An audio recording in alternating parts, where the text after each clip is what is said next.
Hey guys, welcome back to the course. All right, so we wrapped up our manual methods of Twitter spamming, and we're on to a much classier form of spamming, forums. I say spamming, although I'm really joking because this is how virtually all businesses start out, through some form of scrappy manual effort promotion.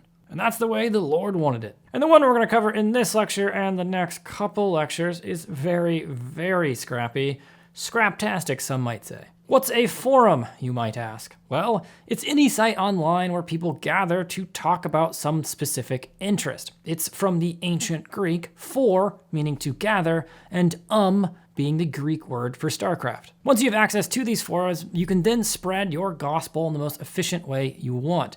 Best part about this strategy, it really only takes maybe 30 minutes to an hour, and in 90% of the cases, it's completely free. That's of course if you don't count your time, and well, no one is too busy to troll through some special interest forums. Get over yourself. All right, so we wanted to start taking advantage of these gatherings to get some eyeballs on our page. What's the best way to go about doing that? Well, first off, I want you to know that we're gonna cover 3 different types of online communities. They're all a little bit different, and the strategy for each is therefore going to be different. Now, the first one is a traditional forum that is nameless and hosted at the actual domain of that interest website. Second, we'll cover Slack groups and Slack communities. Don't know what that is, don't worry, we'll get to it. Third, we'll go back to reddit.com to get even more acquainted with that treasure of the internet. To tackle the first group, traditional forums, it's actually relatively easy, and unfortunately, it may or may not work for you if your industry is really obscure.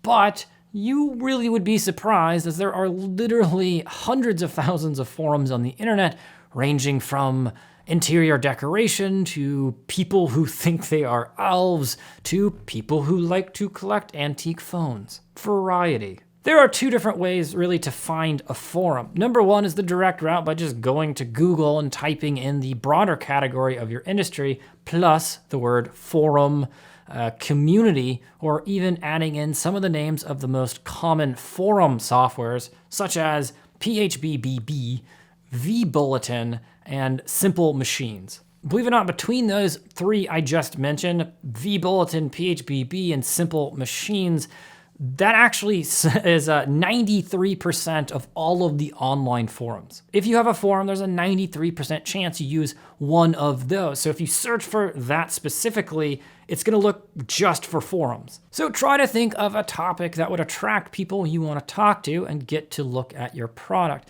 If you're creating, say, a hardware IT product, you can either look for general technology enthusiast groups, or you can go back to when we wrote down who we think our target users are and then try to deduce maybe what their job is. Instead of generic technology, you could instead look for forums that say, I don't know, for systems admins. Let's say we're selling a new dog collar. Well, you could go specific and search for dog forums by saying something like dog owner or dog lover, plus any of those suffixes that we covered. Or you could go by profession, maybe type in something like animal foster forum or veterinarian forum. Some of these you might honestly strike out with, but in most cases, you'll find something. Take a glance through a couple of the search results and write down the URLs of the places you think, 1, have a sizable enough audience, and 2, are on similar topics to what you're working on, and 3, are something you could easily join, as in you don't actually have to pay to join it, or it isn't something like Product Hunt where you have to be invited to join the community. Yes, if it gives you a flashback to having to find a table to sit at during high school lunch, that terrifies you, well then you're looking at the wrong forum. Let's go ahead and use an example so it's easier to kind of understand. Let's say I was making a product for, say, we'll go back to the thing we used before, productivity. Maybe, let's say it's a SaaS tool that helps you get through your tasks faster throughout the day. I might have, 1 or 2 angles with this. I could Google productivity plus forum, or I could go with something like project manager forum, since project managers are really all about efficiency. It's kind of what their job is. I could even go with something like Get Shit Done forum or Inbox Zero forum or any other buzzword you can really think of. All right, so let's try one of those out. All right, so the first one is, well, not what we're looking for. That is a conference.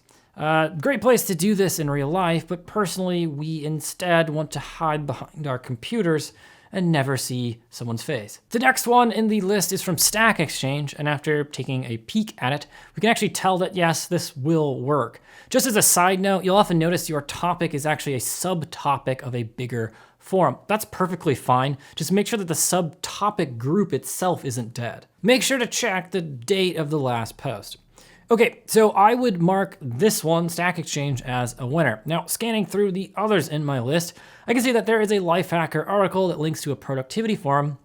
And if we were going to try that, well, I'll save you some time. It actually takes you to a 404 page. Great. But in the next line, we have Rise Forums, which sounds like a god-awful internet marketer forum, and I think it is.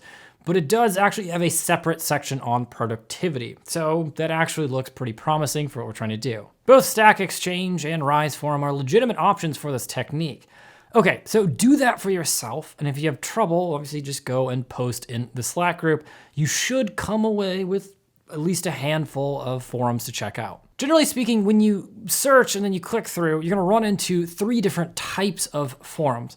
1, you'll find what's called an open thread forum. 2, you'll find closed thread forums. And 3, you'll find Q&A format forums. In open threaded forums, you'll find the most traditional form of a forum and generally what you get if you use any of those softwares that we previously covered like PHP. In this scenario, anyone can create an account, anyone can post. You can see a list of topics and then a list of maybe subtopics, then a list of threads with the subject of each thread displayed. The original thread creator posts something, could be something they did, or let's say a question they have, and then people respond both to the original poster, often abbreviated as OP, and to each other. Now, a closed forum, on the other hand, it's exactly the same, except the registration to the forum is closed. It could be closed in that you need an invite to join, or closed in that you need to pay money to join. If it costs money, it's really just gonna be up to you whether or not you wanna join. Unless it's some exorbitant amount of money, I generally say go for it, because